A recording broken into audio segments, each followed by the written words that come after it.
medyo nawala yung ulan.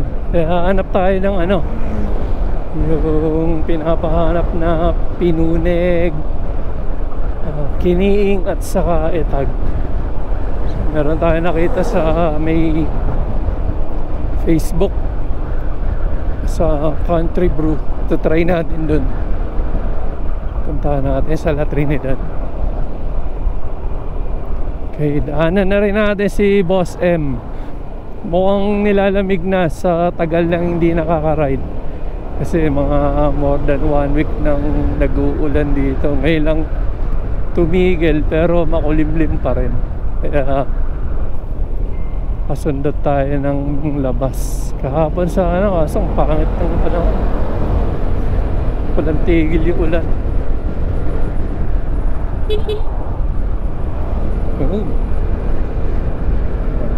Tahan natin. Buti na lang hanggang ngayon wala pang ulan. Ang daming sasakyan. Masabik din mag-ride yung mga nakamotor. Sana hanggang mamaya walang ulan.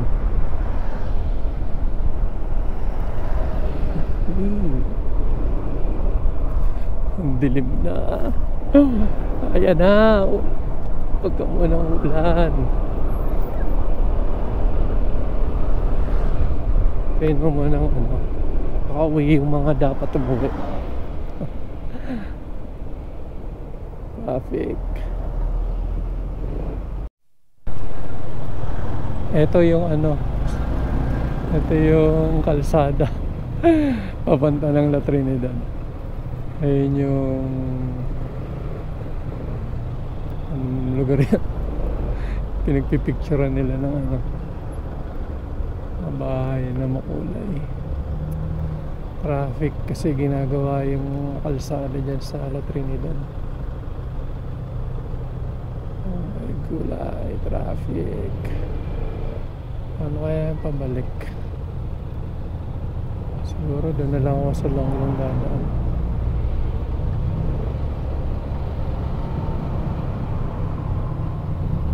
Sa kabila. Traffic. Malalaman mong traffic pagka pati motor di mo alusot eh. Ay. Sis Bombay.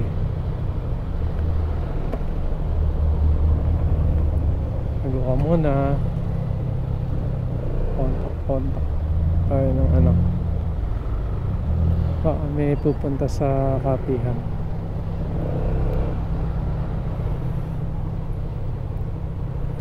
Date.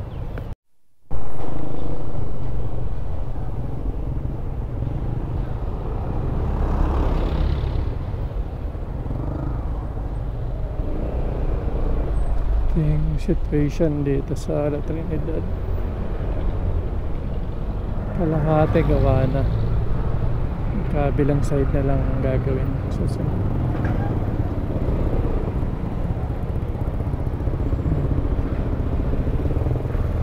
So overall traffic pa din. Mabutin pa ito ng mga ilang buwan kasi dadaan pa yung tag-ulan. And buti na ito ng ano, December, January.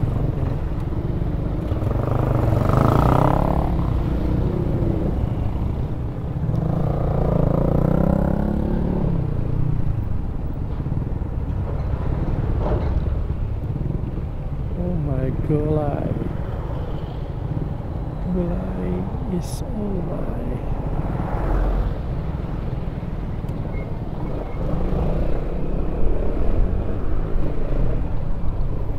May mga tao, may biglang tatawid.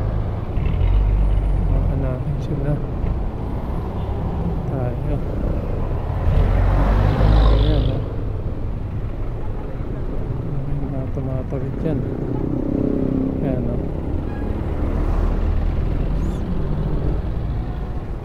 Ito na lang tayo sa kabilang side para medyo safe tayo. Kita natin yung daan. So, malapit-lapit na tayo. 9 minutes na lang.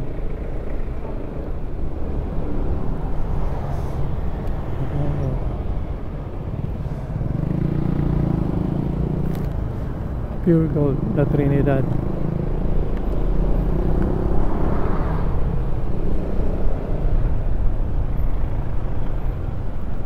Dilim na dun. Baka umulan na. Wag mo na. Wag ka muna ulan. Wag ka muna ulan.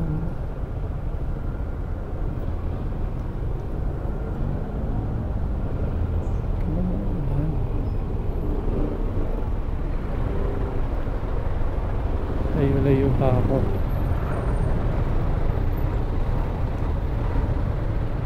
1.8 kilometers.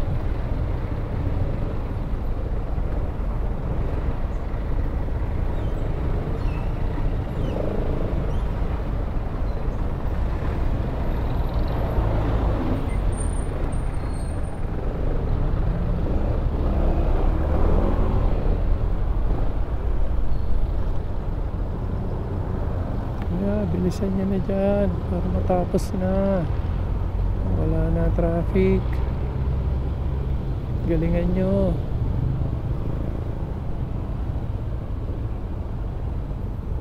Partida hanggang dito pa lang yung ginawa. Ayan. So yun yung end ng road construction dito sa may bago magsimbahan. Siyempre tutuloy pa yan dun hanggang next year pa pala to. Ang magiging traffic na to hanggang next year pa. Saka yung drainage nila para hindi na bumaha.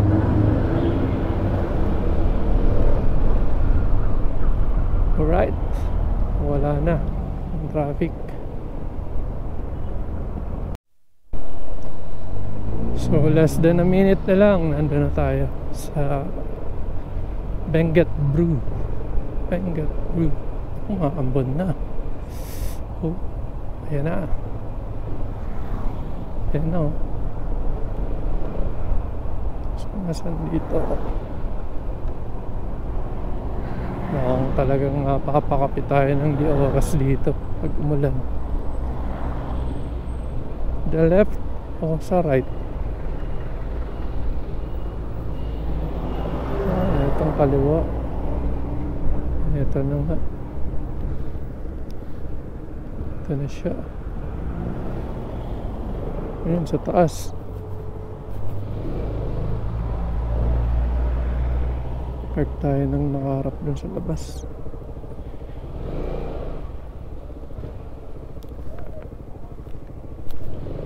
Ay, ito pala parking niya. Pala mas okay dito, mas mukhang safe. Kaya na muulan na. Tayo tayo, inaabot pa tayo ng ulan. Ulan is real. So, ito yung Benguet Brew. Ang araw nakabili ng ano, nung pinunig saka kiniing. Ako yung kausap sa magkano yung 380 sir ang isang pack. pati yung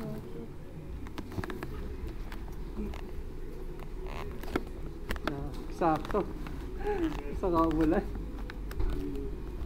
Ayun yung pinunig. Yeah, saka yung kiniing.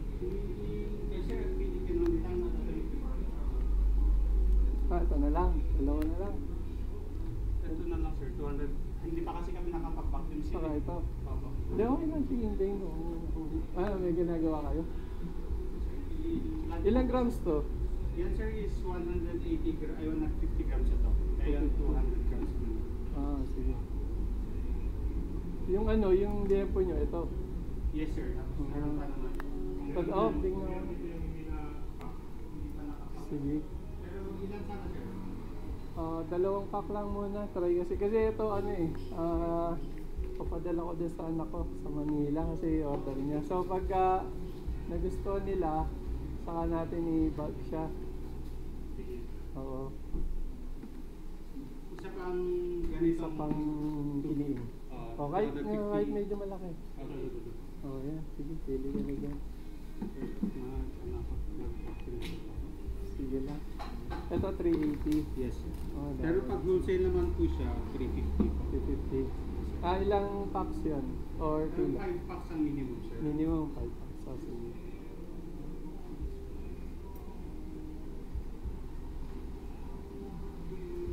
Papakapi na ako ng oras.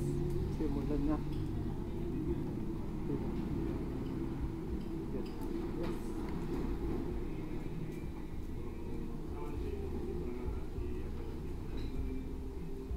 Okay lang mag... Ay, kung may Tag niya wala pa. wala kami may tags. Wala talaga. Oo. Ang hirap kasi magbilot ng ano. Oo, lalo ngayon, no? Umulan eh. Isip yung kiniingat. Napapausuran lang. Oo nga.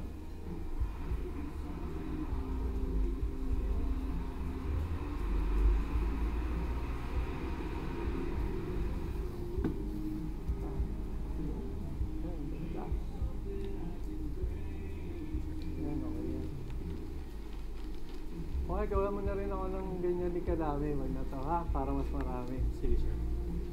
Kasi kukunti ito, sigurado basagad din. At least marami sila. Isa pang ganito, sir. Oo. Isang malalaki na. Sa Pasig at sa... Actually sa sa Jade. Oo, yung mga kasama ng anak ko, mga galing din dito sa Cordillera, kaya sabi niya, di hanapan mo ko ng kining kasi yung mga kasama ko rito lagi silang nagluluto naubos yung stock nila, kaya bali nangyari mga ganyan. Oo.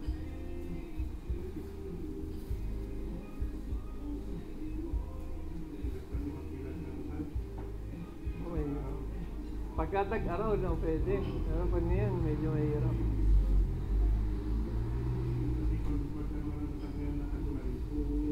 Oo, mabubulok lang na.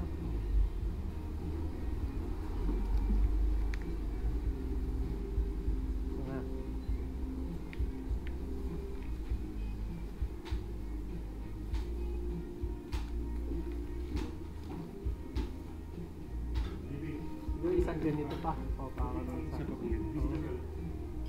para sigurado.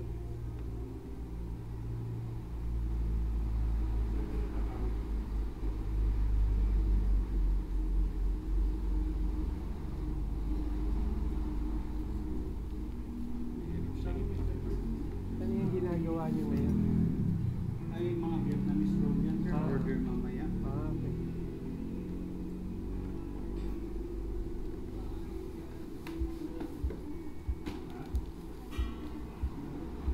Mas maganda, sir, pag naka-vacuum seal kasi ito kaysa yung... Oo, para sigurado wala talaga siyang magiging leak. Saka pwedeng matagal. Yes, sir. Pwede siyang patagal.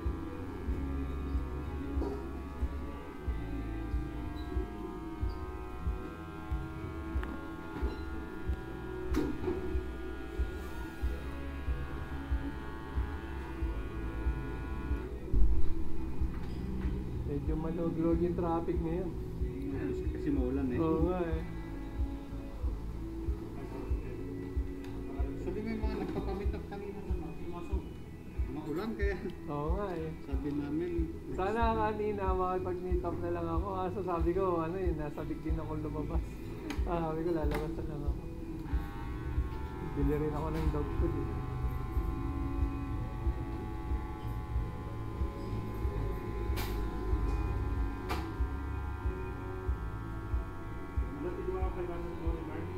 May 500 dyan sa ilalim ng dyan sa cash box, ay mother box. I mean, e-fund.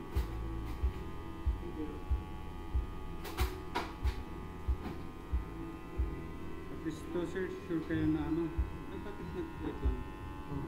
Gamitin ko na lang kung may bukas pa.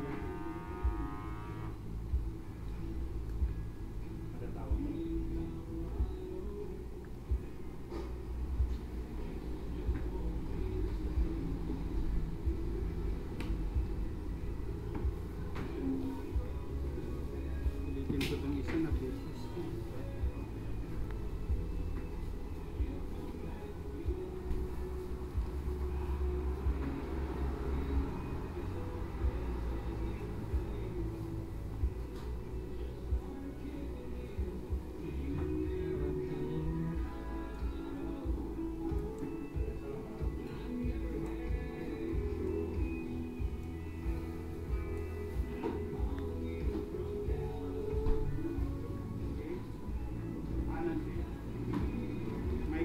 May rat dito tapat hindi inusar ko di patay.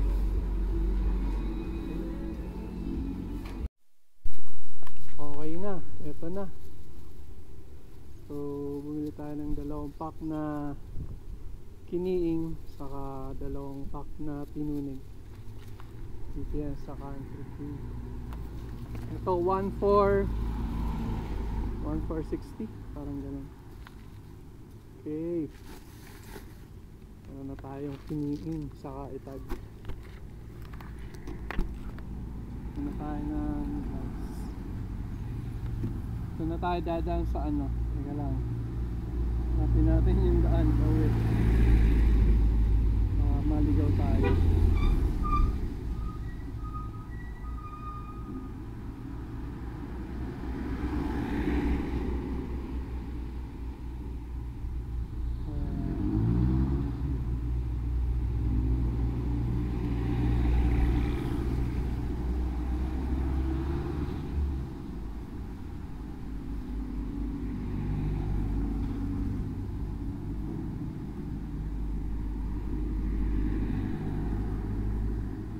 Hey.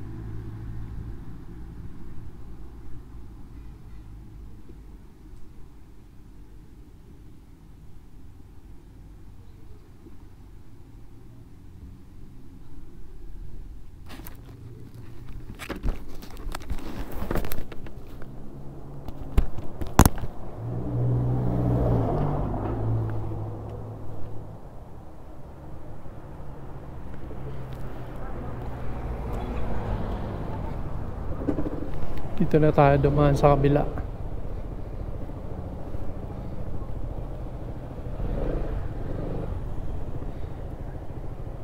Dito na lang din kasi ano. So saan ang gusto niya?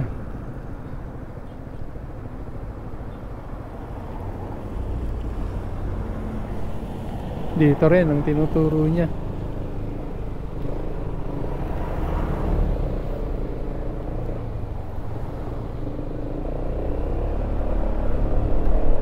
Actually ano maluwag-luwag naman ngayon hindi kagaya nung pag weekdays saka umuulan-ulan. So tiyagain na natin yung traffic kasi dadaan pa ako ng ng town, bili ko ng dog food. So dadaanan ko rin pala si Boss M.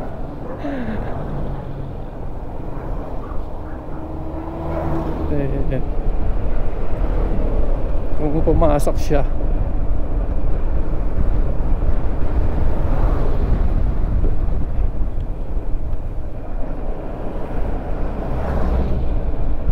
Right, update mamaya. Ito yung Benguet State University dito sa La Trinidad. Laki niyan.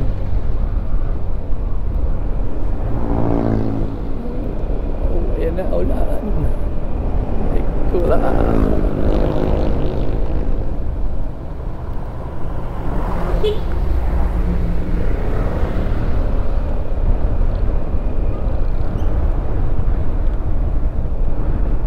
Meow is baby.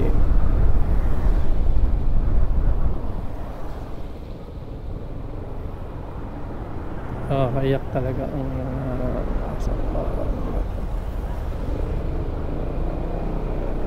ba't pinag-ewang? Why?